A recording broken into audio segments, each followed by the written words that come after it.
If you've been going around the good old internet looking for the right podcast to fulfill your New York Yankees needs, well, I'll be the first to deliver the good news to you. You have found it. Here on Yapping Yankees with me, your host, Mike Scudero, you and I will be discussing the latest news, takes, and talk throughout the entire Yankee universe. Oh, and there may be some ranting on my behalf. Yeah. Anyway, what do you say we get to it? Let's get to yapping!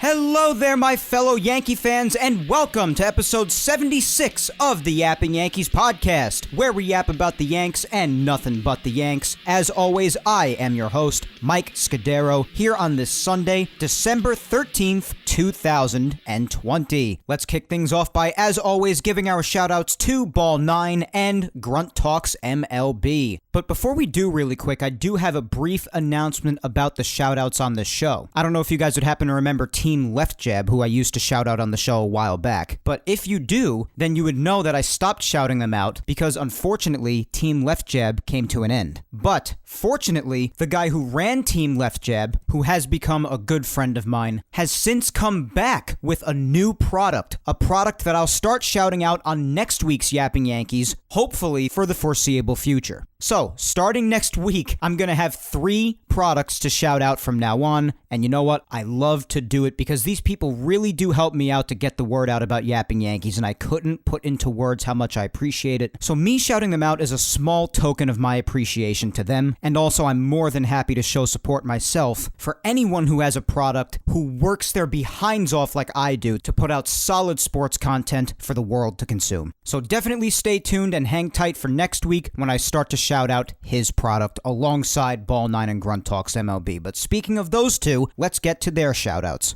Ball9 brings you some of the best baseball content out there. Baseball stories, old and new, articles, roundtable discussions, suggested baseball podcasts like Yapping Yankees, and more. Visit Ball9's website, ball9.com, and follow them on all social medias at Ball9, and know what you don't know. And of course, our other shout out goes to Grunt Talks MLB. Go on ahead and visit their website, grunttalksmlb.com, to see all of their baseball content and where they feature Yapping Yankees. Also follow the mastermind behind the website. His name is Darren, and you can find him on Twitter at Yankee Report 28. And be sure to follow all of Grunt Talks MLB across all social medias at Grunt Talks MLB. Special thanks to our friends over at Grunt Talks MLB and Ball9 for helping spread the word every week about Yapping Yankees. And also don't forget, guys, that you can help spread the word every week about Yapping Yankees and stay updated on everything with both me and the Yankees by following me on all social medias. Head on over to Facebook and follow my Facebook fan page at Mike Scudero NY. Follow me on Twitter at Mike Scudero and on Instagram at Mike Scuds 97. And of course, don't forget to subscribe and listen to Yapping Yankees on all 4 of the platforms that it's available on. And those 4 platforms would be YouTube, especially be sure to go subscribe there if you haven't already. That channel continues to grow, so be sure to hit that subscribe button over there on YouTube if you haven't already for sure. But also be sure to show your support over on the other 3 platforms, and that would be SoundCloud, Apple Podcasts, and Spotify. All right, newcomers, long-timers, and everyone in between, welcome to episode 76. Hope you've all had at least a decent week in light of all that's going on out there, depending on where you live, of course. COVID is spiking again lately. It's heartbreaking to hear about the rapid increases in hospitalizations, people dying, of course. It's just horrible. That second wave is definitely here, I'd say. And in New York, specifically in the city and the 5 boroughs, they're closing indoor dining again for restaurants and bars starting tomorrow. And it's just so awful. All these places, these small businesses too, they can't handle another shutdown like this. They just can't. So many already shut down for good. With the first shutdown, they're gone forever. And this one will probably bury most of or all of the rest. And I truly don't know how the boroughs will ever come back. All of these places, though, especially the restaurants, have gotten so creative and have done all they can these last few months with outdoor dining, which obviously is no longer possible in the winter weather. Plexiglass in between people at the bars, having certain tables unavailable to enforce distancing, servers and all staff wearing masks all day long. And now, after all of that, they're having it taken away all over again. And on top of that, they've still gotten pretty much no help at all from the government. Shame on them and all of those politicians. I always say that. Shame on all of them. I couldn't give a crap less which party they belong to. Shame on them. I could go on forever about all of this, but I won't. I could spend an entire episode on all of it. Just dedicate an entire show to discussion about this whole thing, but I won't. Just help support these places as best as you can when you can. Small businesses, restaurants, and so on. These people who have these businesses, it's their livelihood. Some of them for decades. Support them as best as you can. My heart shatters for all of them. My thoughts and prayers go out to all of you small business owners and workers out there. You know who you are. This virus is serious and very dangerous, and we need to do all we can to stay safe. But the deaths of these small businesses are tragic too, and they need help. So thoughts and prayers to all of you. And of course, as far as the virus itself is concerned, I hope you're all staying safe regardless of where you live. This world right now, I just really don't know anymore. I really don't. Just gotta help each other any way we can, and just be kind. Remember what's important. If this disaster called 2020 has taught us anything at all, it's that. Just remember what's important, be kind to one another, and we all need to help each other as best as we possibly can. So, again, all of that can be an entire show on its own. So while it's important to address that stuff, ultimately, that's not why we're here. So, what do you say we get into some Yankees talk from this past week, huh?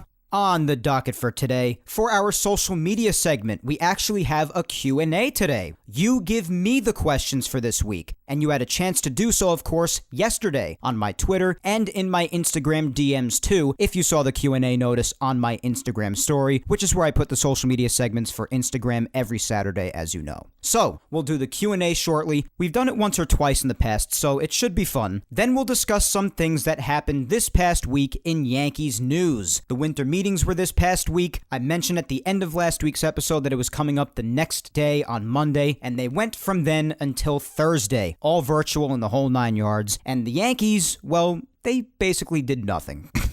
I'll explain why I say basically in a second. But I didn't expect anything to really happen, so it wasn't a surprise. But there were still some rumors, some whispers that I'll briefly go through with you. They did make a signing though, and that's why I said basically earlier, because it was very small scale, interesting to say the least, very out of the blue, very random, and only even known of from a social media post by the player, so I'll mention who it was to you later. But with the rumors the Yankees were a part of, there were discussions having to do with potential trade talks with the Pirates. I'll also tell you what that was about later on, and just who the Yankees were rumored to be showing some interest in on the Pirates. As far as the winter meetings overall, other signings and trades happened in the winter meetings elsewhere. I'll just tell you about those quickly right now, like Lance Lynn being traded to the White Sox, so his name is knocked out of discussions now. Adam Eaton had a reunion with the White Sox on a 1-year, $8 million deal, so he's headed back to Chicago. Carlos Santana, formerly of the Indians, who are definitely unloading on payroll as they said they would, signed a 2-year deal with the Royals. The Royals! It's not a massive contract, it's worth $17.5 million over 2 years. But still, a small market team getting someone like Santana in these times that teams say they lost money from the pandemic, and a small market team like them is making moves. Go figure. So, some things happened, I guess. Not much, but a couple of things. And I don't know how much more teams like the White Sox and the Royals will be doing for the rest of the offseason moving forward, but they jumped out first in the winter meetings before anybody else did this whole offseason so far. So that's really all that happened in the winter meetings. Again, not much, but a couple of things. Also, some awards were given out to players for their respective positions on the All-MLB teams, and 2 Yankees were chosen, one for the first All-MLB team and one for the second team. And for those who don't really know what the All-MLB teams thing is, it's just another honor for players who had great seasons, and they put together a team on paper of the best players at each position based on their performance during the season, and it's a nice little honor to get. So I'll tell you those Yankees who were chosen later on quickly in Yankees news too, and Brian Cashman had some thoughts on the current state of affairs with the team. He addressed things like DJ, Glaber, Gary, and I'll give you all the details about what he said about all of that and my thoughts on all of it. So some cool stuff to go through in Yankees news from this past week, but first, let's not waste any time and dive right into this week's social media segment, which again is a Q&A, question and answer. You guys ask the questions. We'll begin on Twitter as always. We got a good amount of questions that came in, and I selected expected 10 to read, but if I'm doing good on time, I'll try to get a couple more in. So we'll see how we're doing on time. And obviously, just as a reminder, if you want to see these questions for yourself, especially the ones that I don't get to, which, as it happens every week, there will be certain people that I do not get to. So many people just interact on the social media interaction segments every week, and I usually can't get to everybody as much as I would like to. But if you do want to see the ones that I do not get to for yourself, or just even all of the comments overall, you could obviously head on over to my Twitter page. My Twitter is at Mike Scudero. If you just scroll down on my profile, you'll obviously find the Q&A tweet, and you can view all of the questions that were submitted in the comments of the tweet. And that holds true for every social media segment every single week, whether it be a poll, an open-ended question, or a Q&A like we're doing today. If you want to see the comments in the tweet, then just head on over to my Twitter page, again, at Mike Scudero. The tweet should be there on my page for every social media interaction segment every week for the podcast, every Saturday. And also, of course, while you're at it, if you don't already follow me on Twitter, be sure to give me a follow as well. As far as Instagram, you know that I put all of my social media interactions every Saturday on my Instagram story, and unfortunately, not only do those go away after 24 hours, but all of the responses submitted on Instagram obviously are in my DMs, and obviously you do not have access to my DMs, or at least I hope not, so you unfortunately can't view that on Instagram. But if you want to view the comments submitted on Twitter for the social media interactions every week, every Saturday, then be sure to head over to my Twitter, and you could find the tweets every Saturday for the social media interactions on my Twitter page. Okay, let's get going with this Q&A. As I said, depending on time, we'll do about maybe 10 on Twitter, and then I'll just read a couple over on Instagram. But we'll see how we're doing on time when it comes to getting to possibly more than 10 here on Twitter. I expect a lot of DJ questions. All right, let's get started. First up here on Twitter, we have at FlashRise013, and their question was, with the Mets on the verge of signing James McCann, how much pressure is on the Yankees to reshape their roster? Because the Mets look like a team that could compete, while the Yankees still haven't addressed the important issues like pitching, contact hitting, and re-signing DJ. Okay, lots to unpack here. So first of all, James McCann, actually his deal is pretty much official with the Mets. The 4-year, $40 million contract, I think it was, and he seems to be signed there, and good for the Mets. That's a good amount of money for that contract, very team-friendly, and for that good amount of money, and 4 years is pretty safe, they're going to get a catcher that's pretty solid in all aspects of his game. He's good defensively, he's good offensively, probably the next best option and most realistic option after JT Realmuto, who I did not see coming to either of the New York teams, so that didn't surprise me. And I just think that's a really good deal for the Mets, so good for them. But you know what? The Mets still have more work to do. They still have their eyes on George Springer. They're definitely still interested in him. They could even get Trevor Bauer, who throughout the winter meetings was a lot of talk that they'll get either Springer or Bauer. They could definitely use George Springer as a great addition to the outfield, and of course also as a force to be reckoned with offensively in the lineup. And although they already signed Trevor May for the bullpen, they could definitely use another arm out there or two in the bullpen. It's been a lot of years that the Mets have had bullpen issues. But the point is, the Mets did definitely take a step towards improvement with the signing of McCann, but they still have more work to do. They also have to hope that guys like Pete Alonso, guys who really slumped in the 2020 season, granted again it was the season that it was, but if guys like Alonso don't perform, who are supposed to be massive offensive presences in that lineup, then that severely hurts them too, so they have to hope that anybody who was in a massive slump throughout the 2020 shortened season like Alonso bounces back next year.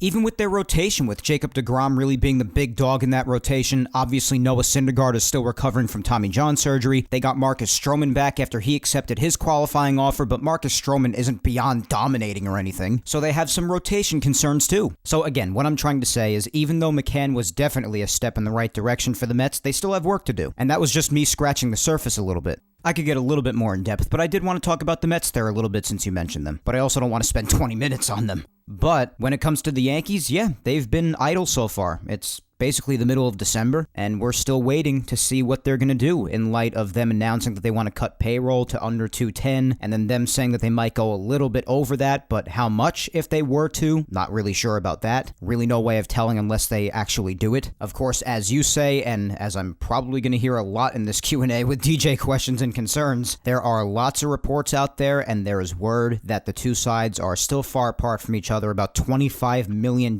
give or take apart. We know it's been a while now that they haven't agreed on the amount of years on the deal yet. Of course, it also depends, too, on the other teams that may be interested in him and what they offer him. Because DJ's pushing for 5 years, give or take $100 million, it sounds like. And the Yankees are trying to stand their ground a little bit, but if another team offers that to him, and if they really want him back as much as they say they do, then they're gonna have to match that. and they might have to move past their 4 years and maybe give that 5th year, or maybe go from that 85 to 90 million to that 100 million. I don't know. We're going to have to see. It all depends on negotiations. It's a big game. And it could be tricky, it could go on for a long time like this has so far, and a lot of people are starting to lose patience, if they haven't already. But I'm still trying to be patient with DJ and remain confident that he'll be back. But of course, admittedly, I still hope that that gets done sooner rather than later. As far as pitching and contact hitting, well, yeah, the pitching, they still have a decision on what they want to do with Tanaka, for instance, or if they maybe want to go out in the market and get somebody else. Lance Lynn is, of course, as I mentioned before, since he was traded to the White Sox, out of the discussion. Trevor Bauer still out there, and as much as I would like him in pinstripes, see how he does here, and I've said this already, but I really don't see him coming here. And as far as hitting, there really hasn't been much interest in that forefront when it comes to the Yankees and what they've been interested in this offseason so far. Probably the most interest we've heard them having in any hitter is one of the two guys that was involved in the discussion with the Pirates that I'm going to be telling you about later on in Yankees news. So, I don't know. Things right now are obviously very slow for the Yankees, as I said they probably would be for most of the offseason. So, while I still expected them to make a move or two maybe, the stillness of this offseason is not a surprise to me. They've said that DJ is their priority to bring back, and nothing's happened in that arena yet because of the fact that they're still reportedly pretty far apart as far as negotiations, and who knows if they would wait to make any other moves until that situation is resolved. We really don't know what's going on. So yes, to wrap up my long answer to this question,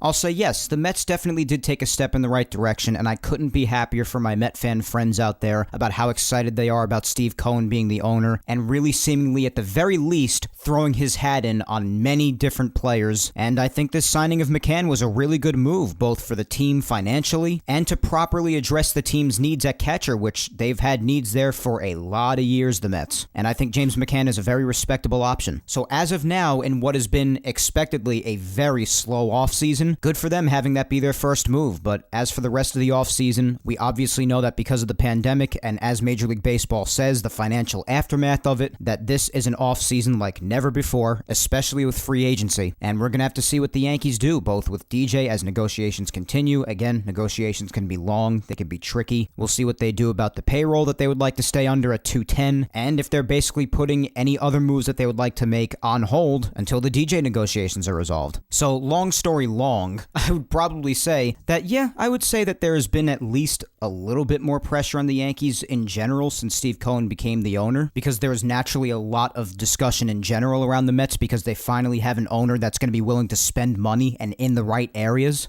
And that naturally got people talking about the Mets a little bit, and the fact that they did make this move with James McCann, a very healthy first move for the Mets all around. Yeah, I mean, maybe it puts a tiny bit of pressure on the Yankees, but again, I really thought that there was at least a little bit of pressure already on the Yankees because of the general discussion surrounding the Mets when Steve Cohen became the owner in the first place. So maybe a little bit of pressure, I don't really know. It's not an enormous amount, I don't think. The Yankees will operate as they wish. They'll do what they do.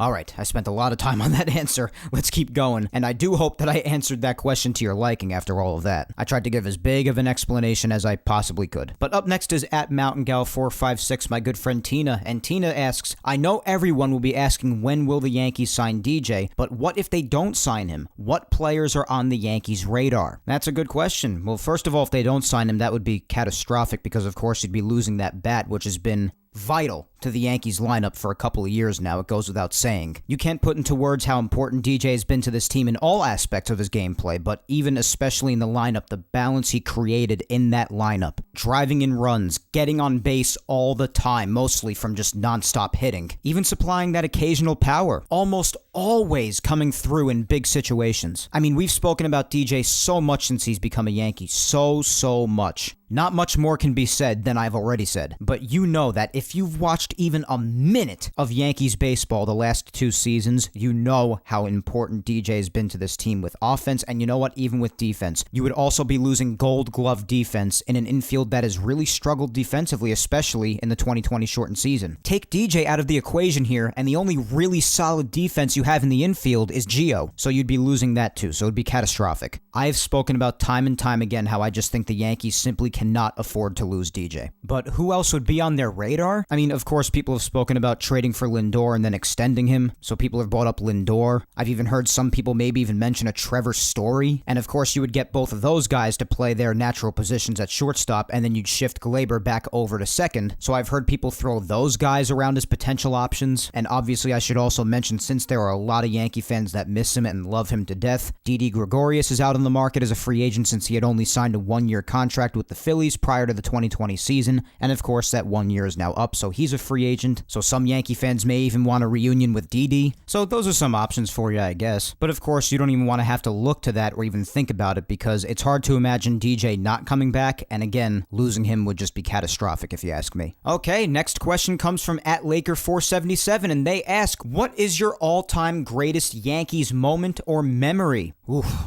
this is a tough one. I've seen a few in my day. I've seen a few. I've been a fan since 2007, late 2007 or 2008-ish, so I've seen a good amount. Mariano's 500th and 600th save, Derek Jeter's 3,000th hit, and just so you know, I saw those on TV. I wasn't there live for any of those. But I was in person for Aaron Judge hitting his 495-foot home run. I was there in person for that. It was one of the most tremendous things I have ever seen, so I was at the stadium to see that for myself. I also saw in person, and regardless of how you feel about the guy, I did see A-Rod's 3,000th hit the opposite field home run, and that was pretty incredible to witness too. So I've seen quite a bit, and there are a lot more that are probably just not coming to me in this very moment, but the most incredible, I would have to say the 2009 championship. Of all of those things, and probably even more things that I'm forgetting at this very time, I would definitely have to say the 2009 championship. You play to win, you want your team to win, and seeing them win the World Series in 2009 was just incredible. I loved the 2009 team. I could not be happier that they won, and I will never forget seeing them win that championship. It was just amazing. It was amazing. So despite me seeing lots of cool things over the years that I've been a fan, I'm going to go with the 2009 title. Next is Rebecca @PeaceNowForLife, and Rebecca asks, when and why did you become a Yankees fan? And oh yeah, are we going to get another starter? And if so, who are you thinking? Okay, so when and why did I become a Yankee fan? I've actually told this story before. I became a Yankee fan in like late 07, started to follow them closer in 2008 after, believe it or not, and I've admitted this before, in the first half of my life, give or take, maybe about the first 10 years of my life, I've said this, I hated sports with a passion. I just thought they were so stupid.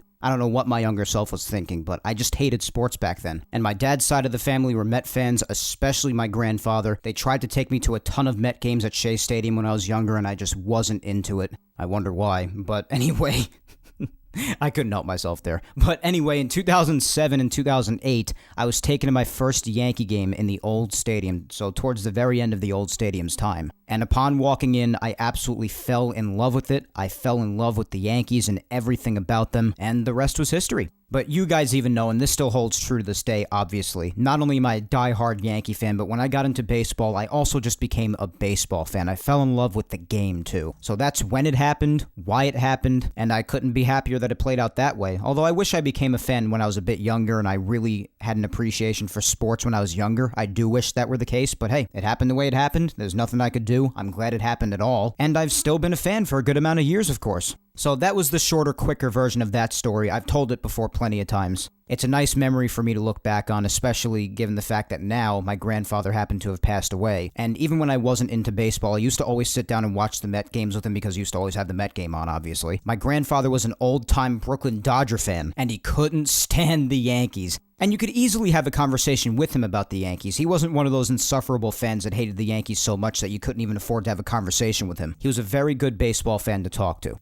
But also, of course, he still couldn't stand the Yankees. So when the Mets came to town, he became a Met fan, and obviously stayed a Met fan all the way up until he passed away in early 2019, at the beginning of last year. So even though I wasn't into sports yet at the time, I have memories throughout my entire childhood of walking into the TV room at my grandparents' house, and my grandfather would have the Mets on. And so I still saw baseball over the years, even though I wasn't immediately into it until I went to Yankee Stadium for the first times in 2007 and 2008. But he was still definitely an influence on me becoming a baseball fan. A huge influence. So those are good times for me to look back on. That also happens to be the reason why I have a big soft spot for the Mets, because of my grandfather. That's why I could never just have an undying hatred for the Mets. I just can't. I have a soft spot for them because of him. And that's why I'm happy for them over their new ownership with Steve Cohen, because they finally have an owner that gives a crap about the team and will do what it takes for them to be winners. So yes, that's the story for me becoming not only a Yankees fan, but just a baseball fan overall. As far as getting another starter, I do see the Yankees getting another starter. Who it will be, nobody's really sure, obviously, because not only in light of the things that Cashman said or didn't say this past week whenever Tanaka was mentioned, but in general, you're just getting that vibe for the Yankees that Tanaka may be a casualty as a result of the Yankees being more careful of their spending money this offseason. They might not bring him back, and that really stings a little bit because, as I've said in the past, Tanaka has his flaws. He does. We know that. But he is durable. He's reliable. He's there when the entire team is busted up and injured. He labors even when he doesn't have his stuff, and he gives it his all. He's such an elite competitor. And whether he's got necessarily his best stuff or not, in a rotation that as of now, if he's not brought back, will have lots of question marks outside of Garrett Cole in it come next year, Tanaka is a tough kind of guy to lose. So if they don't re-sign Tanaka, then they do have guys like Trevor Bauer out there.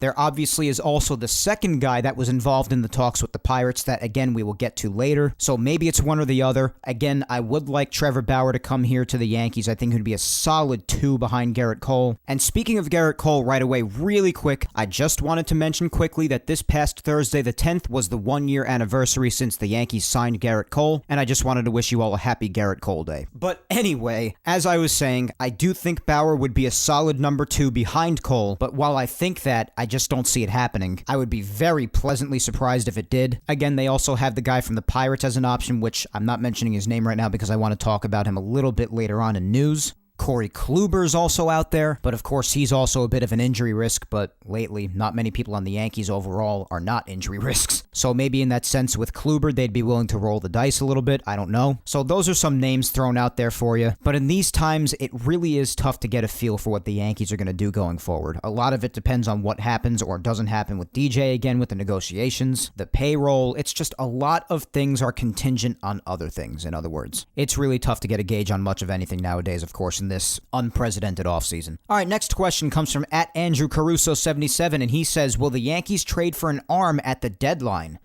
The deadline of next year? I don't know.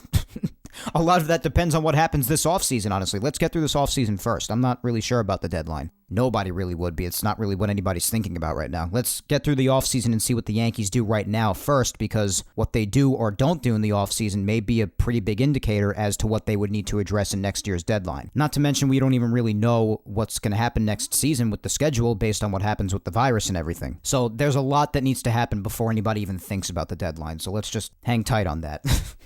All right, up next after Andrew is @Laura_Icemont, my good friend Laura, and she asks, in regards to pitching, should the Yankees focus on getting another starter or another reliever? Well, the Yankees could really afford to get both, honestly, if you ask me. They really could afford to make improvements in both areas, but with the bullpen, you could at least say that the Yankees still have pretty good options out there at the back end of the bullpen, to say the least. And that could keep you a little bit comfortable. Chad Green is expected to return. Of course, the Yankees just extended Zach Britton. You still have him out there. Aroldis Chapman is out there. So they do still definitely have their solid arms out there in the pen. But with the bullpen, there is a big name out there by the name of Archie Bradley that many of you know about. He was a discussion at the 2020 deadline. And even about a week or two ago, he posted something on social media that got Yankee fans talking a lot. He posted a picture of himself wearing a CC Sabathia jersey, and a lot of people were like, that's it, bring him over to New York.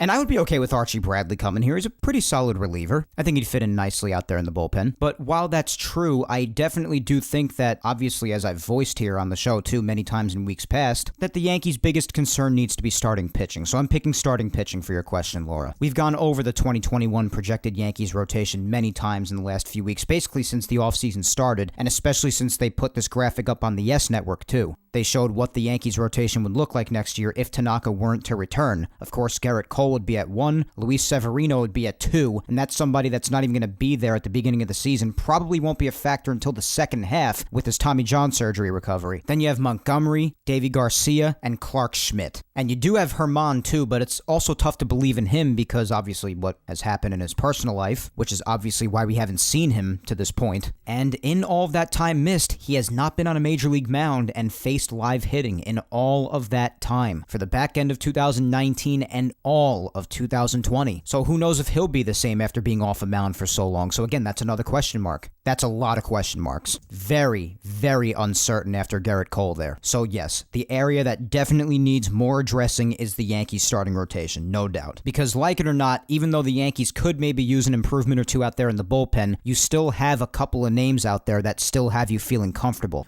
With this scenario, everybody outside of Gerrit Cole is basically a question mark and really tough to bet on. We've spoken about this a ton in past weeks, so go listen back to the last few episodes of Yapping Yankees if you didn't listen to it. But I've done a lot of in-depth analysis on the Yankees starting pitching discussion, and they need help with starting pitching. They need a lot of it. So again, if it were between the starting pitching or the bullpen, Laura, I'm definitely picking starting pitching as being a much bigger priority. Next question comes from @BobbyTats631, and Bobby asks, between Schmidt, King, and Montgomery, who has the best value in the trade market? I would definitely say Montgomery. He's got the most major league experience, and even though he had been inconsistent throughout the 2020 season, he had a very good ending to it in Game 4 of the playoffs. Of course, it also doesn't help him that he's had Tommy John surgery, and since the surgery, he hasn't really been the same consistent pitcher that he was beforehand. But everybody is obviously much more familiar with his stuff. They know that he has the capability of being a very good left-handed pitcher, and he's got the most major league experience of those three names, so I would definitely say Montgomery. Again, Davey had a fantastic 2020 season, but it was a very weird and short season. He's very, very young in his very early 20s. Who knows if he could repeat that,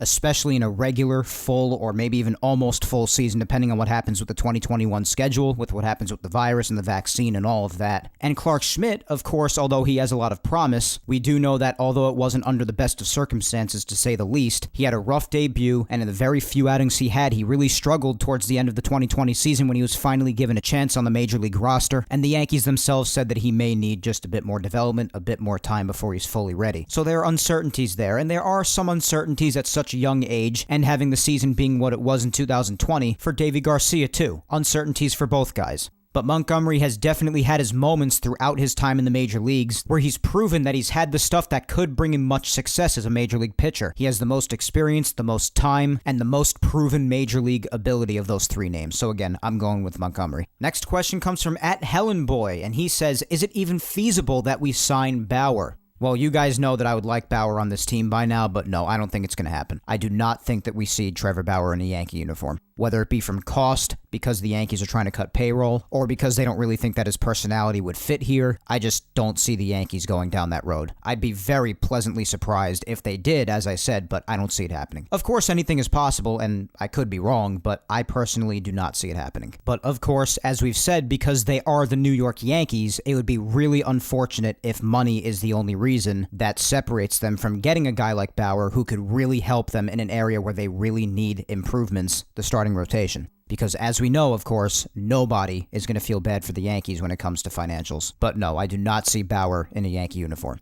@Julian Giarty 1 says, when will we finally have an answer with DJ? Here's the DJ question I was waiting for.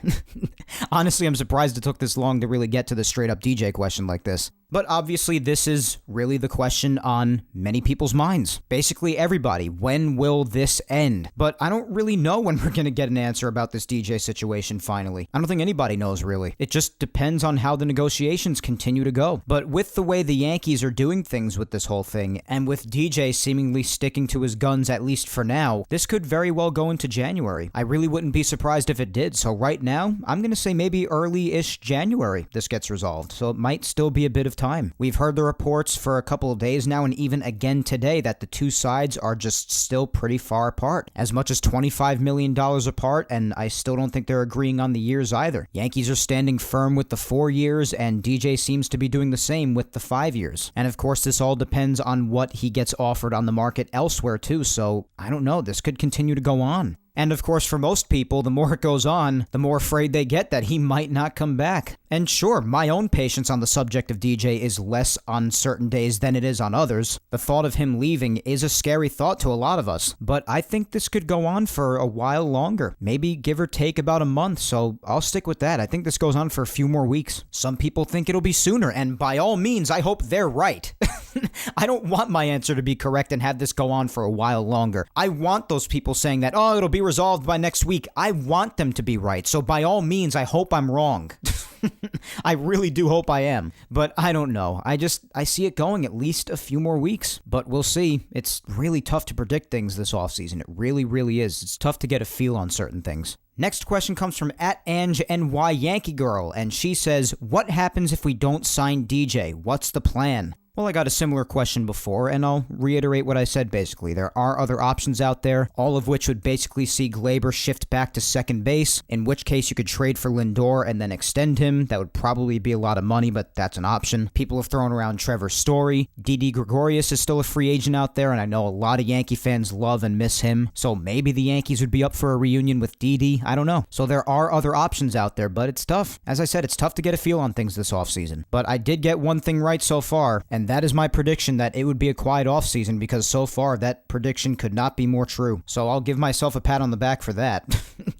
All right, the next question comes from @PhilU916, and they ask, does Cashman seriously believe that Germán and Sevy, who have not pitched in 2 years in the majors, are legit 2 starting pitchers, hence will make 0 moves, and Cole is the one, and the rest of the rotation is just based on hopes by Cashman? Well, yeah, that's the issue that I've raised a lot here on the show whenever we've spoken about the 2021 projected Yankees rotation. How many question marks there are outside of Garrett Cole if the Yankees are not to bring back Masahiro Tanaka. And as I said, the starting pitching outside of getting DJ LeMahieu back should really be the top priority. I've said that many times the last few weeks because it's true. Outside of Garrett Cole, there are a lot of question marks, as you've said yourself, specifically with Sevy and Germán. Sevy's not even expected to really be a factor until the second half, because he's recovering from his Tommy John surgery. And even when he does come back, I believe in the kid. Sevy's young. He's filled with talent. I really believe in the kid. But it's tough to put all your eggs in a basket for a pitcher who is coming off of Tommy John surgery at the end of the day. It's basically the biggest surgery that a pitcher could get, and so many guys are never the same after it. So you're banking on a lot with Sevy, as we've said. With Germán, outside of all the crap that's gone on in his personal life, you're right. He too has not been on a mound facing live hitting in the major leagues in a very long time. Question mark after question mark after question mark. So yeah, if Cashman is trusting a rotation like that, as you say, that's not a very pleasant thought. And that's why I keep on stressing that outside of DJ LeMahieu, the starting rotation is really the top priority for this Yankees team. The Yankees need starters. And going into 2021 with the projected rotation that we've spoken about and the rotation that you speak of,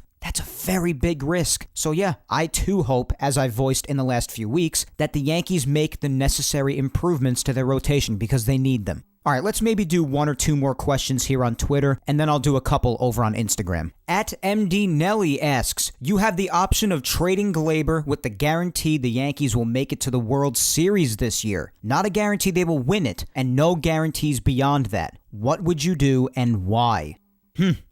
Well, first off, I'll say that the return for Gleyber Torres better be astronomical. That's how I'll start my answer to that. And also, because of how young Gleyber is, I would hope that whoever is involved in the return is also young so that they could contribute a lot in the future and possibly provide even more championships. So if that were the case, if the guy or guys who were to be in the return portion of the package gave a better chance or equal chance of winning the World Series and provided that ability to do so for many years down the line like Gleyber would since he's so young, I guess I'd at least consider it because the point of playing is to win the World Series. So if they gave an equal chance or a better chance, and for as many years as Gleyber could since again he's so young, then I'd at least consider it. But again, that's a tough question to answer because a lot would go into that. How much would they get back? Specifically, who would they get back? And with Gleyber's young age, do they have that talent and the ability to keep me competitive and give me that equal or even more of a chance to win the World Series for years down the line? Because that's something Gleyber gives you with his young age, too. How good are they defensively? Gleyber's not fantastic at defense, regardless of whether he's at second or shortstop. He's better at second than he is at short. We've established that, but it's not an astronomical difference. But is the guy or are the guys in the return better than him defensively while also being as talented or maybe even more talented offensively than Gleyber? So a lot of things would depend. That's a tough question because that massively depends on who they get back. We've said this many times before. The goal of this whole thing is to win the World Series. Getting there is great, but when you get there, You want to win it. So if whoever is to come back in the deal gives the Yankees an equal opportunity to win the World Series next year, but would also be a major factor many years down the line at a young age like Gleyber, which it's rare to find a lot of kids as young as Gleyber out there with the talent that Gleyber has, then I guess I would think about it. Because the goal is to win the World Series, and whoever gives you that chance the best, that's who you go with, of course. All right, let's do one more. We'll finish up with @Eric Sundari, and Eric asks, after signing DJ LeMahieu, who should be the Yankees' top target? Well, in my opinion, anybody in the starting pitching arena, because as I've said, outside of re-signing DJ, the top priority for this Yankees team needs to be making the necessary improvements to the starting rotation. So any starting pitcher that the Yankees claim would be able to fit in their budget, likely after re-signing or not re-signing DJ. But of course, you said after re-signing DJ, so if they were to re-sign him, their budget might be a bit tighter because they will have paid DJ, of course. And as far as starting pitchers out there, I threw out a couple of names already. Bauer's out there, the one who the Yankees were showing some interest in with the Pirates. Kluber's out there, so you got some names out there. But regardless of who the specific target is, if the Yankees are to re-sign DJ, obviously, the next target in general for the Yankees needs to be a starting pitcher. And with that said, that's all the questions I'm going to be taking from Twitter. Again, as always, I am so sorry to those who I did not get to. Just keep on replying for the social media segments every week on Twitter. I will try to get to you every week, as I always do. I always try to get to as many people as I possibly can. And again, as I said before, if you want to see the questions for yourself, especially the ones that I did not get to, just head on over to my Twitter page @Mike Scudero, and the Q&A tweet, of course, is right there on my timeline, so just scroll down and look for it. So let's head on over to Instagram. I'm only going to read out and answer a couple of questions from there. We got a decent amount, but I'm only going to read out a couple of them. The first question I'm going to read is from my girlfriend, Vic Salimo, and Vic asks, if the Yankees re-sign DJ, how much do you think they should offer him? Well, as of now, the way negotiations are going at this moment, it really does seem like from reports that DJ's side is really sticking with that 5 years around $100 million, and the Yankees are trying to stick with those 4 years, maybe $80 to $90 million, maybe less than that, and DJ's probably still fielding offers from other organizations that may be interested in him, seeing what they're throwing his way. So a lot is seemingly going on behind the scenes right now, and a lot of it could depend on that. But you know that I've said that I think losing DJ would be catastrophic. And I know, Vic, that you, as the biggest DJ lover on the planet, definitely agree with that. So depending on what other offers are, and obviously seeing if a middle ground can't be reached, and in the end, if it just came down to what DJ wants and it's just take it or leave it, then again, as I've said for the last few weeks, and I'm going to be consistent with this opinion, it really is hard to impossible to sympathize with the Yankees financially. It just really is. And if there's anybody who has earned it, than DJ has. I just give him what he wants. I know that some people say that that could definitely have an outcome on other negotiation processes, and it could have a ripple effect in free agency, but to me, this is a special case. DJ is a special player who has earned the right to ask for what he's asking for. And if it was just take it or leave it ultimately, at the very end, his way or the highway, especially if other teams are offering better, then if I'm the Yankees, then that would ultimately force my hand. So of course, as I've said, there are a lot of factors at work here, but if it came down to that, I guess that's what I would do. Alright, and last but not least, let's finish up with my mom, Julia Gina Scudero, and my mom asks, do you think we will have a regular 2021 season, and do you think they'll allow some fans in the stadium like they did in the World Series? As much as I'd love to answer that question for you, Mom, there just really is no answer for that right now. There really isn't. A lot of it depends on what happens with the vaccine going forward, how COVID cases continue to spike or not spike in certain states throughout the country, what guidelines and restrictions the government puts on each individual state as a result of all of this. There are just, again, like there are with the DJ negotiations, but just in a different way, there are a lot of moving parts here. So unfortunately, that's basically impossible to answer as of now. And with that being said, depending on how these things go, it could result in maybe the start date of the 2021 season being pushed back a little bit or not. I hope with every ounce of my being that it's a regular 162-game season like we know of. Normal 162 games from the first week of April to the last week of September, maybe a couple of days into October, give or take. At least maybe a limited capacity like they did in the World Series, for example, as you mentioned. Even if they have to enforce certain guidelines, distancing, mask wearing, or if people are sitting at the bar in the suites, they put the plexiglass up in between the people. Just, I hope it could be as close to normal as possible, if not completely normal. But at this time, to predict what it is,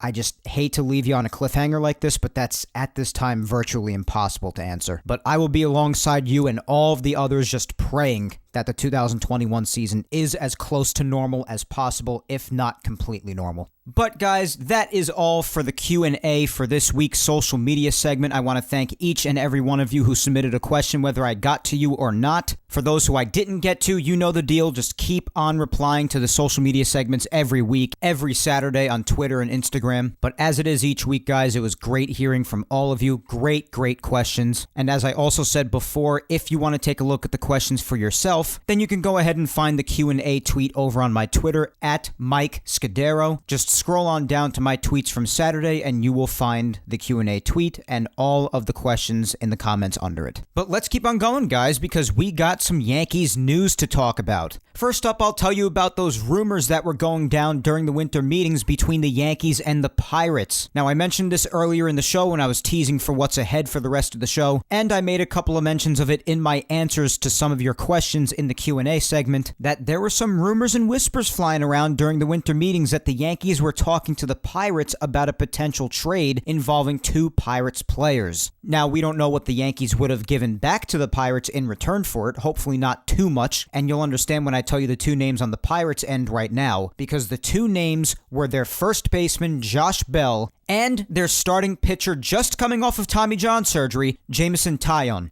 Taillon, pretty weird last name, but those were the two names that were being associated with the Yankees in these rumored trade discussions. Now, I don't know, there was just something when I was looking at this, there was something that just really didn't excite me too much about this possible trade. With Jameson Taillon specifically, he's had himself some good years and he's got really solid pitches in his arsenal. But again, he's coming off of Tommy John surgery. And while I'm pretty sure he would be available before Sevy, I mean, we already have somebody on the team in Severino that's just coming off of Tommy John surgery. You really want another pitcher like that? That just creates more uncertainty for me. We already have a pitcher that's coming off of Tommy John surgery in Severino. You want to have another one? Again, although he's not the best option out there, Taillon is not a bad pitcher. But he's not like blow you away the absolute best either, and plus you have the uncertainty of him coming back from Tommy John. Is that something you really want to have to worry about and deal with, especially if it goes horribly wrong? And the other name, Josh Bell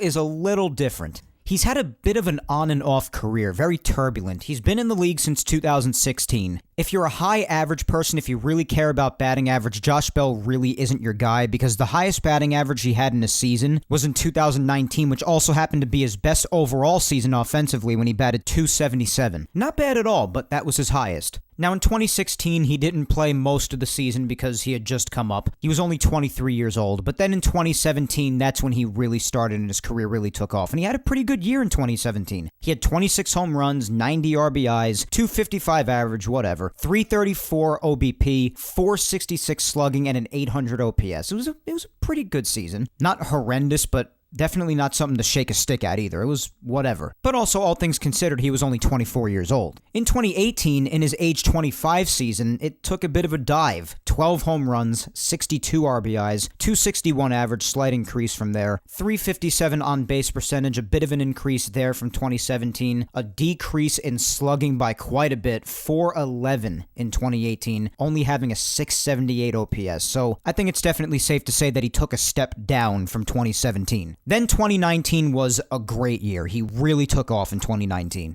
Definitely the best year of his career so far. 37 home runs, 116 RBIs. He even hit 37 doubles. That's pretty good right there. 277 average, again his highest batting average, 367 on base percentage, 569 slugging, and a 936 OPS. Really good year for Josh Bell in 19. And then last year, weird shortened season and all. You can attribute it to that a little bit, or you could also attribute it to the fact that throughout his young career so far, it seems like he has a good year, then a worse year, then a better year, then a worse year. Through the first few years, there's sort of been that trend. So if that trend holds true, then I guess he should have a pretty good year in 2021.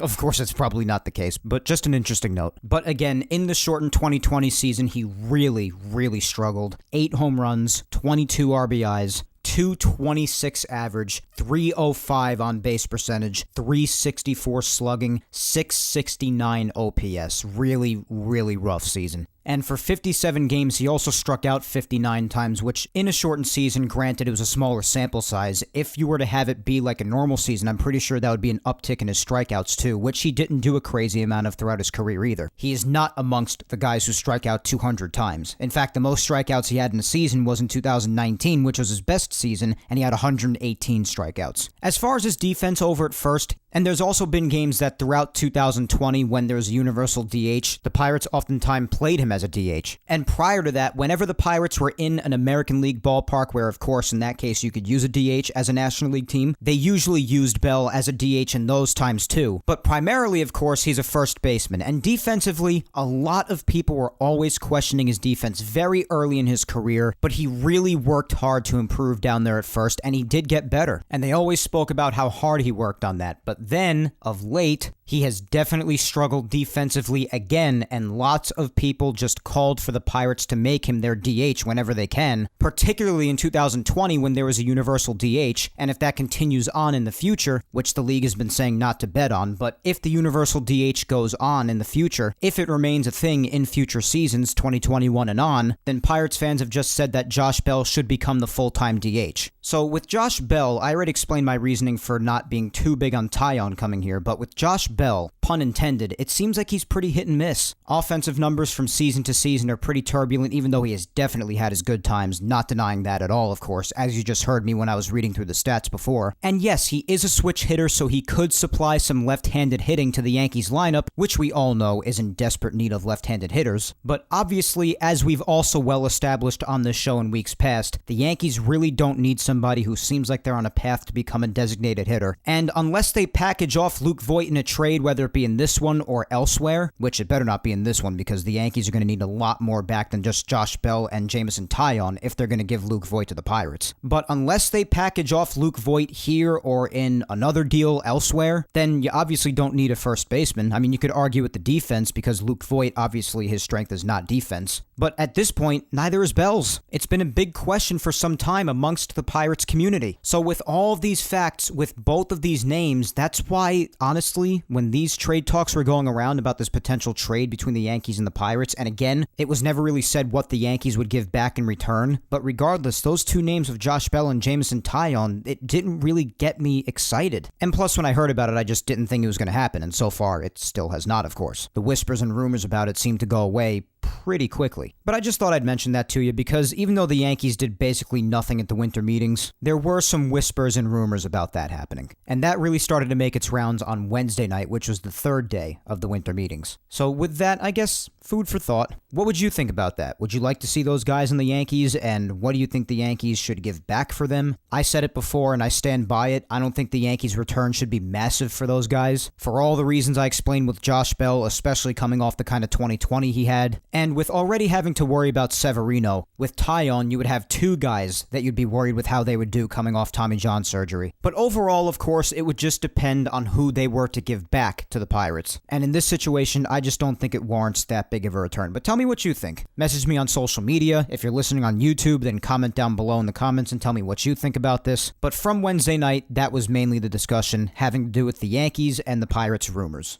Also from Wednesday, and I also teased this at the beginning of the show, the All MLB Team Awards. I'll just quickly announce who won for the Yankees. Just for those of you who are curious, I know not many people care about these, but just to mention it, on Wednesday night, 2 Yankees won for the All MLB teams, one for the first team and one for the second team. For the first team at second base, DJ LeMahieu won, not a shock there. And then Garrett Cole won, of course, as a pitcher on the second All MLB team. So nice little honors there for DJ and Garrett, and congratulations to both of them on their awards honors. And now on to Thursday. Thursday was an eventful day because the only Yankees winter meeting signing took place. Very small scale, as I mentioned at the beginning of the show. Very random, out of the blue. And I'll tell you who that was in just a moment. The Rule 5 draft also happened, and Brian Cashman also made his announcements at the end of the winter meetings, basically on the current affairs of the Yankees, and basically the most talked about subject of the offseason when it comes to the team right now. So we'll start off first with basically what I consider to be the headline of the Rule 5 draft as far as losses for the Yankees, and what was probably their biggest one on a day where the Yankees parted ways with some of their bigger prospects. One in particularly would happen to be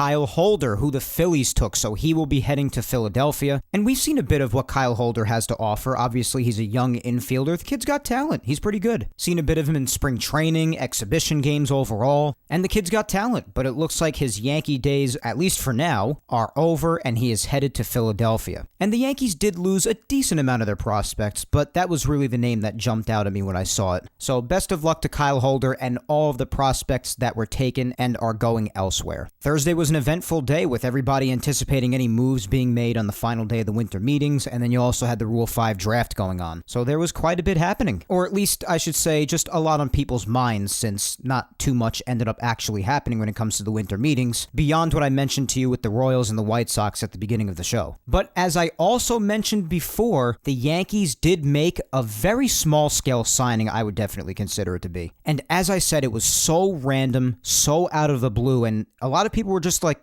okay, whatever. That was really a lot of people's reaction because some people didn't even understand the signing. And on top of that, people really only knew about it because it was announced on the player's Instagram account. And this player would be none other than Nestor Cortez Jr. Now, if you remember Nestor, he was a relief pitcher out in the Yankees bullpen in 2019. He wasn't very good. He was mainly an innings eater. That was really his job. When they needed innings to be eaten, or they just really needed a guy to go out there and get outs, Nestor Cortez Jr. was frequently the guy that they threw out there in 2019. A lefty out in the bullpen that had some trickery going with his delivery. If you care about relievers' records, his was pretty good. It was 5-1, but other than that, the rest of his stats really were not anything to look at. But even so, it was still his best year nonetheless in the major leagues so far in his young career. He had a 5.67 ERA. And in 66 2/3 innings pitched, he gave up 75 hits, 44 runs, 42 of them earned, 16 home runs, and he did have 69 strikeouts, which was more strikeouts than innings pitched. So I guess that's fine, but he really didn't have a good season. Again, his main job was to just eat innings. And now he's back with the Yankees, and I'm just here like, okay.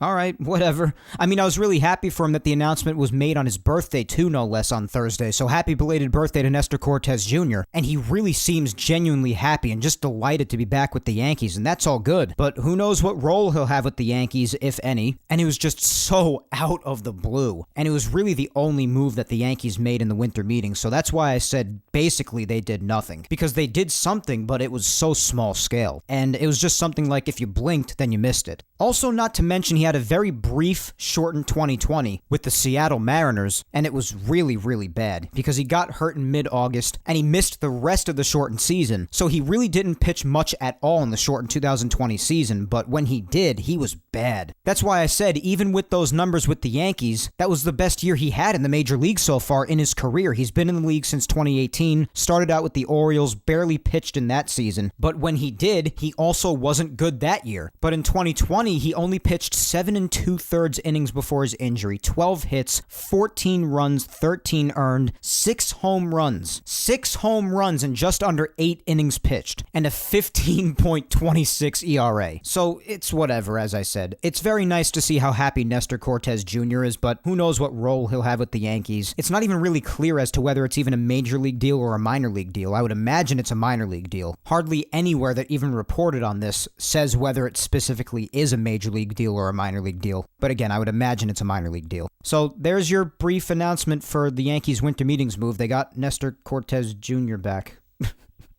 And that's basically all there is to say about that. But lastly for today, I just wanted to hit on a couple of comments that Brian Cashman had to say about the current affairs of the Yankees. He hit on a couple of subjects. I'll give you some of the quotes that he had regarding these subjects, and I'll give my thoughts on them really quickly, and then we'll wrap up today's episode. But I really just wanted to address some of the things he said on Thursday in this interview that aired on the Yes Network on Thursday, and I just wanted to give my thoughts on them on today's episode. So the subjects that Cashman addressed. He addressed DJ, he addressed Gary. He kind of didn't even address much of Masahiro Tanaka, which, if you ask me, isn't really a good sign about his future here in Pinstripes. And he also addressed Gleyber Torres, who, by the way, has his birthday today, so happy birthday to Gleyber Torres. December 13th, he turns 24 today, and that's crazy. I think I'm exactly 3 weeks younger than him, because I turned 24 on the 3rd. And yeah, that's actually correct, because my birthday is 3 Sundays from today. On January 3rd, I turned 24. So yeah, Gleyber's 3 weeks older than me. Little fun fact for you there, but happy birthday to Gleyber, 24 years old. Everybody loves to mention his age. So Gleyber is officially 24 years old as of today. I'm sure we will be hearing plenty about that on the national broadcasts this year, so I'll just be the first to say it.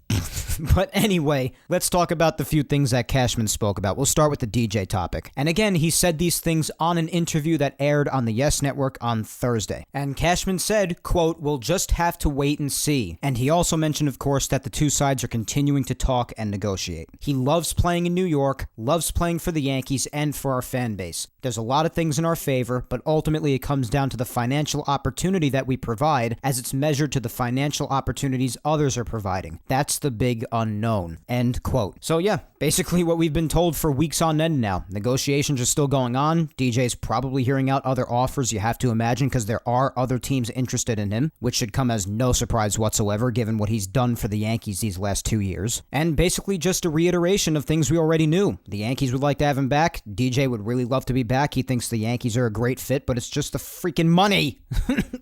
That's all it ever is. So the negotiations continue on, and as we've heard from reports the last couple of days and even coming into today, we hear that the two sides are still pretty far apart, as much as $25 million apart, and probably also not on the same page with the amount of years yet. The Yankees are really adamant with 4, and DJ's been asking for 5. So yes, while I'm remaining confident that DJ will be back, it's not a guarantee that he will, of course. Anything can happen in free agency, especially in an off-season like this. But the two sides will keep negotiating. That's pretty much the gist we got from that. There has been nothing about this DJ topic to say that hasn't already been said on this show the last few weeks. So that's basically the gist of it, a lot of what we already know, and it depends on the money. Let's hope that these two sides can either find a middle ground, or if the Yankees have to give a little bit more than what they might be willing to at this time, because regardless, DJ has to be back. We know this. He's too important. So that's basically the gist of what Brian Cashman had to say about him. Now, as far as his comments on Gleyber Torres, the birthday boy, he talked a little bit about a specific reason why Gleyber had a tough 2020. We know that particularly in the beginning of the season, he really could not get going offensively. He heavily struggled. And the whole season with his glove at shortstop, it was just really a rough time for him defensively the entire season. Gleyber definitely had his tears offensively throughout the season at some points, particularly at the end. And he really showed signs of the Gleyber that we know and love. But defensively all throughout, he really struggled, and especially at the beginning of the season, offensively, he really struggled. And Cashman shed some light as to one of the potential reasons that he may have struggled like that offensively to start the season. And of course, we know that he wasn't healthy all throughout either. He missed some time. And with Gleyber, he said, quote, "He wasn't in the best shape to start the second spring training on the 4th of July. On his return from the shutdown, we spent a little bit, first half of the season, playing catch-up, maybe in the first 40 or 45 games of the season playing catch-up. Once we got him back online and in shape, we saw towards the last 20 games, including the playoffs, the Gleyber Torres we are used to seeing." End quote. And yeah, that sounds right. For about most of the beginning of the season, he really had a tough time, and Cashman said that when he returned for the second spring training, that he wasn't in good shape. Now, it's hard to blame these guys. Probably a lot of guys experience the same sort of thing with how crazy this year was. You have to remember, they started spring training normally back in February. They had to stop for months when the virus hit and everything came to a halt. And then they had to report to summer camp and quickly get ready starting in July for a really quick, shortened, strict, and intense season. It was a tough year for a lot of guys. There were circumstances, and it was a schedule that no guy had had to experience in the major leagues in their life. It was a baseball schedule unlike any other, as we remember. So he shed some light on the fact that when Gleyber first showed up to the second spring training, and it took some time into the season to get him into shape, that was definitely a big reason why, apparently, he struggled the way that we saw he did. So you imagine, and you hope, that if the 2021 season is as close to normal as possible, or if it is completely normal, that of course that doesn't happen to him or any other guys again. And hopefully we won't have to ever see a summer camp ever again. Just the regular spring training that we all know of and love from the end of February towards the end of March, and then the regular season starts and everything goes normally. You just hope. Because I doubt Gleyber was the only one that showed up to summer camp out of shape, and he definitely wasn't the only good player to struggle in 2020, as we well know. He also quickly hit on his defense, saying that he thinks he's more than capable of playing short, but he acknowledges that he's a better second baseman than he is a shortstop. Which again, as I'm pretty sure I also hit on briefly back in the Q&A segment, we know that that's the case, even though the difference isn't astronomical. But we know that the Yankees still believe in him at shortstop. He's a young kid, and he could very well improve at the position with hard enough work. And I happen to believe that. I have since the offseason started, and I've said that many times here on the show. But of course, a lot of that depends on what the Yankees decide to do or not do with DJ, or any trades they may or may not make involving the infield, who knows. We've gone over basically all the different potential scenarios that could take place throughout the last few weeks. So like everything else, we'll have to wait and see what happens, but that is what Cashman had to say about Gleyber. As far as Gary, although there's been an acknowledgement about how awful his 2020 was, he basically just said again that he's still believing in Gary and that he could have a bounce back season in 2021, and that's more or less how I feel, with the added notion that this basically has to be his last chance. It just has to be, because if anybody is acknowledged, even with all the times that I've defended Gary in the past, if anybody has acknowledged how much of a chore it was to watch the man play baseball last year, in 2020, it was me. But I have also voiced how much I appreciate that for the first time in 7 years, the guy is working hard in winter ball, doing pretty good at it, might I add, to put it mildly.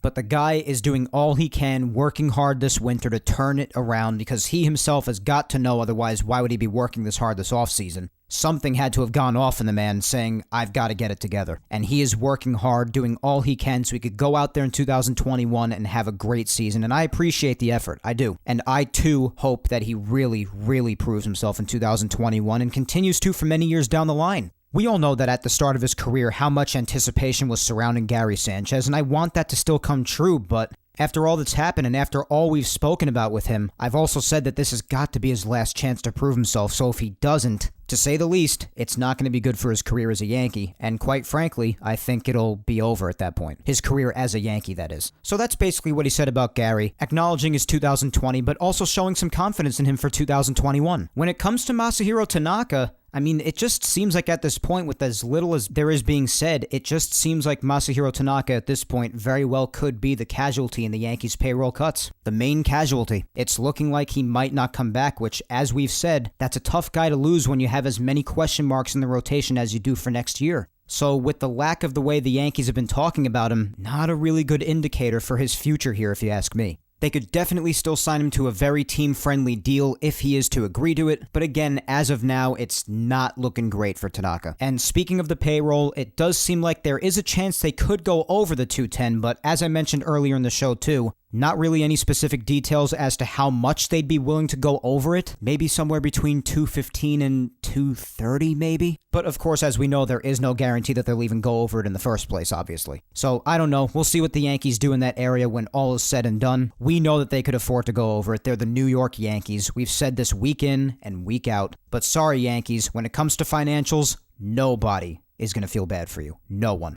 But guys, as for now, that is all for episode 76 of Yapping Yankees today. Bit of a longer one today. Let's give one last shout out to Grunt Talks MLB and Ball 9. Ball 9 brings you some of the best baseball content out there. Baseball stories, old and new, articles, roundtable discussions, suggested baseball podcasts like Yapping Yankees, and more. Visit Ball 9's website, ball9.com, and follow them on all social medias at Ball9, and know what you don't know. And our other shout-out goes to Grunt Talks MLB. Visit their website, grunttalksmlb.com, to see all of their baseball content and, of course, where they feature Yapping Yankees. Also follow the mastermind behind the website. His name is Darren, and you could follow him on Twitter at Yankee Report 28. And also be sure to follow Grunt Talks MLB across all social medias at Grunt Talks MLB. Special thanks to our friends over at Grunt Talks MLB and Ball 9 for helping to spread the word every week about Yapping Yankees. Also, guys, be sure to follow me on all social medias, of course, so you can keep up on the latest having to do with me personally, along with the Yankees and Yapping Yankees announcements, content, and Twitter and Instagram social media segments every Saturday. Follow my Facebook fan page at Mike Scudero NY. Follow me on Twitter at Mike Scudero and on Instagram at Mike Scuds 97. And also, guys, I would really appreciate it if you took the time to hit that subscribe button on the Yapping Yankees YouTube channel. That channel continues to grow. Keep on helping it along and subscribe to the Yapping Yankees YouTube channel. And also subscribe and always listen to Yapping Yankees on SoundCloud, Apple Podcasts, and Spotify. And while you're at it, why not listen to the past Yapping Yankees episodes that you've missed? Episodes 34 up to episode 76 today are available on YouTube, and all Yapping Yankees episodes, including today's, are available on SoundCloud, Apple Podcasts, and Spotify. Yapping Yankees is available on all 4 of those platforms, so do help spread the word and tell everybody you know to listen to Yapping Yankees. Once again, thank you 3000 for listening to me yap today. I am Mike Scudero, and I will talk to you next Sunday, December 20th, when I come at you with episode 77 of Yapping Yankees. Until then, guys, you know the deal. Hang in there, be patient, please stay safe, look out for your loved ones, support your small businesses, and Yankees, re-sign DJ. Have a good week, guys. Take care.